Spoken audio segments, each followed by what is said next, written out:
speaking. Welcome to my blog. I hope you enjoy. Yeah. All right. Hello guys, how are you guys doing?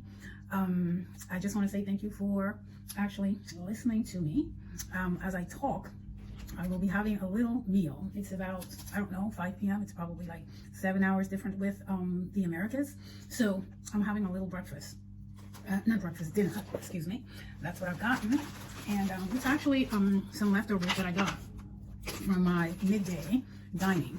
So I don't quite have a spoon, which I forgot to get. Not that I was not reminded of by myself, but that's how I am going to eat that. It kind of reminds me of my golden years, which was back when I was a little girl. And more as I go, I'm probably going to like talking about that because it teaches others without actually being paid of what the world is about. Now, I'm going to talk a little about my grandmother. She, very modest woman.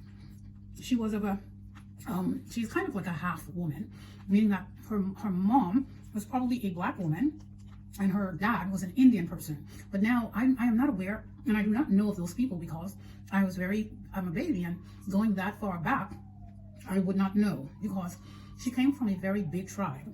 I would say about 8 to 13 of them, and therefore she was like the last one, the last girl in the family, and there was a brother after that who, no, they all obviously passed away today. Now,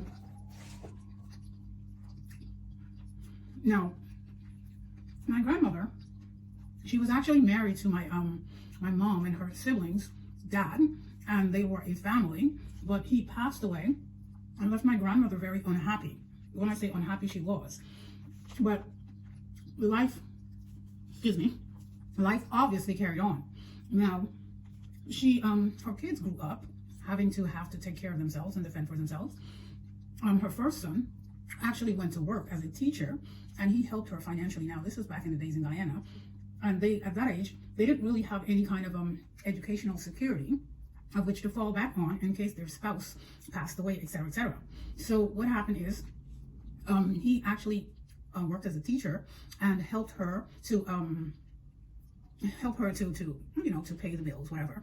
But he obviously, the grandfather, which I'd never seen, left her with a little house. Now, years later, then everybody was growing up and moved to the United States, and everybody moved to the United States, so one person's in Canada, and got their own kids. Now, my mom was the only one who actually went ahead and had kids out of wedlock, meaning marriage, which was a really big deal at the time compared to the other siblings of the shepherds kind of family. They were shepherds, they were called. And so what happened is my mother, who actually got kids out of wedlock, including my brother and my older brother and then myself, she obviously made mistakes doing so. And that is a fatal mistake based on the factor that we are not of the same dads. Now, does it make a difference? For me, no. But for the heavens or the universe or the planet, no, because it's not giving out positive examples or role models to those that are around you. Meaning that if you're going to hang around her, you don't want that type of behavior. So basically, because of that, I have to be by myself or be around people that are 100% real. Now, in that, me discovering that I'm hated by all is a very positive factor for me, because then I can sit down and have me a very decent breakfast, dinner, lunch, whatever, and then go to my beats. So now what happened is, after my mom was having Phoebe, me, at 2 years old, I believe, she had to leave me, and she left me with her mother, which is my grandmother, and came to the United States, Canada, and lived, however complicated that might seem. So I grew up with my grandmother all these years. Of course, the older half brother was there too. So when growing up with her, I do not despise that period. Actually, I would say it was the best period of my life, but I feel like I'm coming into a period that could be even better for me, even in my noisy heads ways. Now,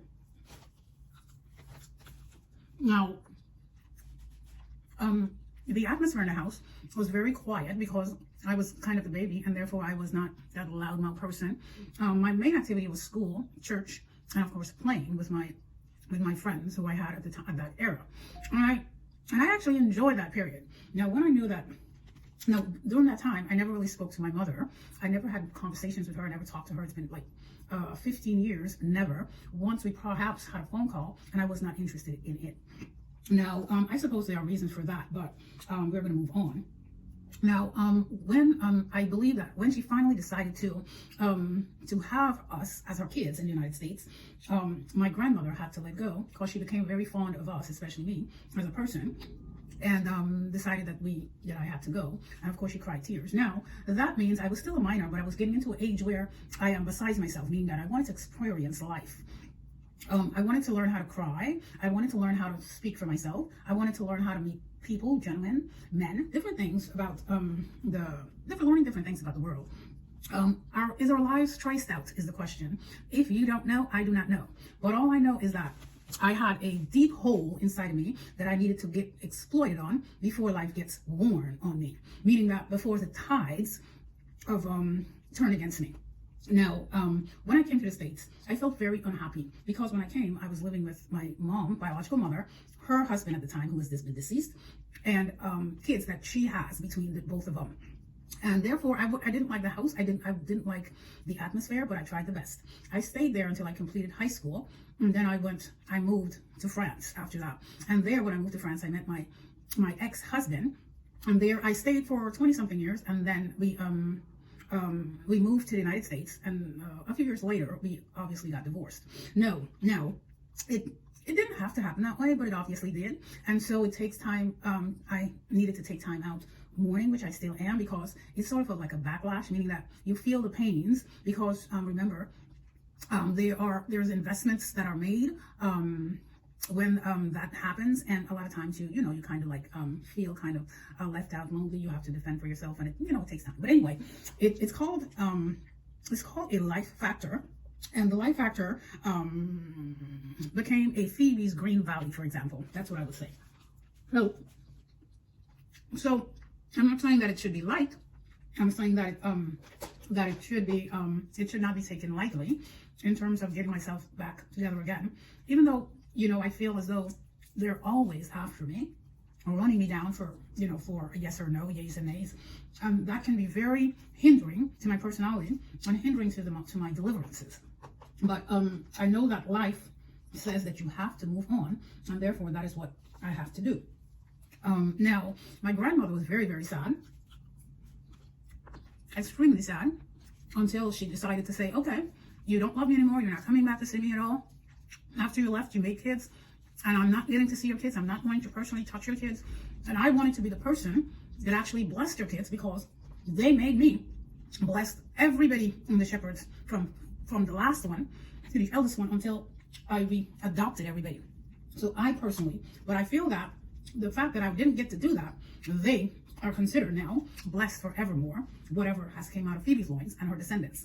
Meaning that when it's transcribed to these different people who has nothing to do with it, and running the granddaughter down for things that are of foolish nature, it means that I believe that my granddaughter actually did the right thing. Now, it's considered to have been that grandmother was very angry at her, and everybody knows it. Now grandmother is very, very pleased at her, and she can actually move forward.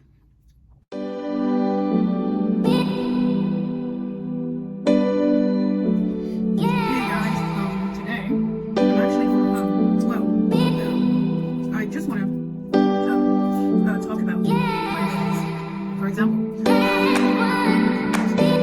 I didn't get to do my nails today, but for example, whenever I do my nails on a daily basis, and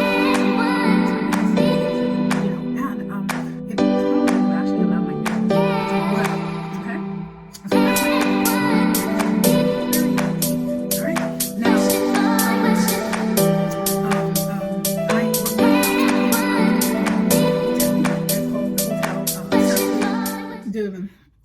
anyway, it's in Ibiza, Spain, and it's a little island here, and I am becoming fond of it, but I haven't been everywhere as yet.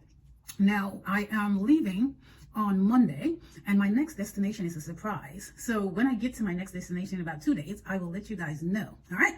So today I took a little walk down the alley up there, and I went to this cute little restaurant, of which I was going for the last 2 or 3 days, and they are they made me this like really homemade paella, but it's mixed, so I liked it. It has everything that I kind of like. I remember when I was in Barcelona when the kids were really little, we had some paella over there too, and I really loved it. Now this is 20 something years ago, so you have a little different flavor, but it's still good. Now the hotel is really cute. It's almost like a little studio, and I like the fact that the skyline is really nice. I can see the ocean on the outside, and I can see these dense clouds today, but it was a really stormy day today, meaning that the winds are really activating. Now I get really scared with that because I am taking off, and because it's an island, when it takes off, I don't want the tails to be swaying like this, lashing like that. So for that, I am going to demonstrate what clothing I bought for but it was on clearance, $14.99. Check out my cute little dress, okay? This is a cute little outfit I bought, okay? And that should take care of the tail whipping on me taking off, okay? Now, I know that, so I am kind of a, now when I was kind of married, I was kind of a low-key person, meaning that I was not into like dazzling or dressing up or taking around book bags and stuff like that, but I still had like a little worldliness inside of me.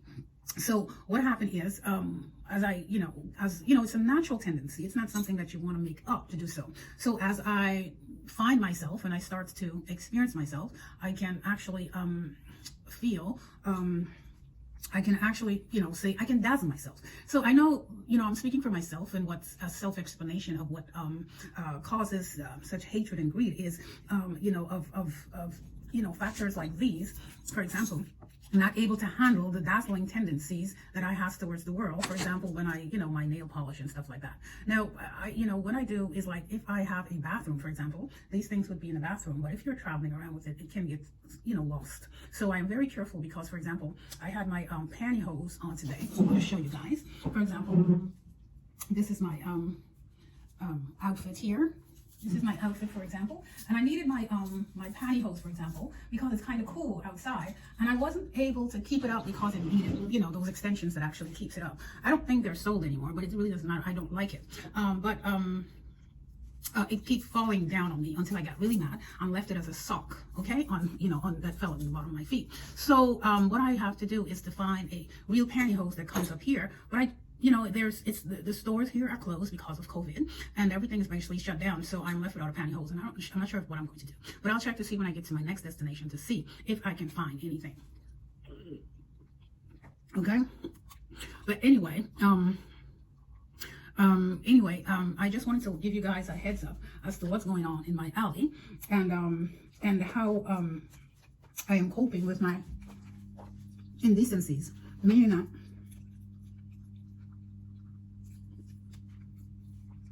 that sometimes I really get really angry, but that is not a reason for exploiting the internet in some indecencies. Therefore, I apologize for those indecencies and say, Belkin, all right?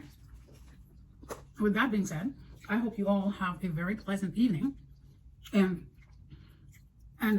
hope you guys enjoy the rest of your day, and hope you guys leave a little comment or like or whatever, or just keep gliding and go on your way. So this is me, Phoebe Pure and Simple, and I am not about hate. I am not about telling people off. I'm just about 100%, and that is not a character trait that is appeasable anymore.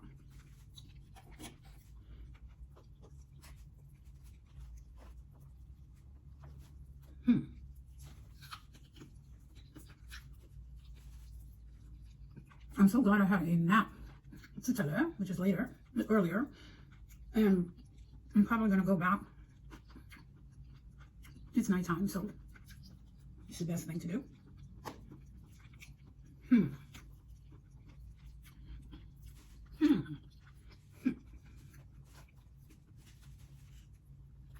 Okay.